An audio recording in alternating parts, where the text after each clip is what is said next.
জমি মামলায় গ্রেপ্তার নকশালবাড়ি পঞ্চায়েত সমিতির কর্মাধ্যক্ষ তথা তৃণমূল নেতা।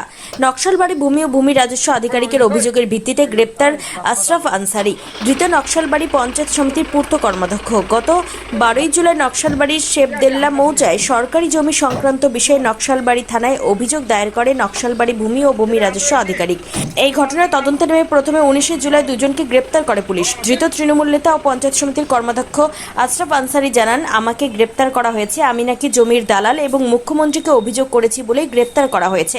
পুলিশ ও ভূমি রাজস্ব আধিকারিক অসুবিধায় পড়ে আমাকে গ্রেপ্তার করেছে, আমাকে ফাঁসানো হয়েছে বলে দাবি ধৃতের।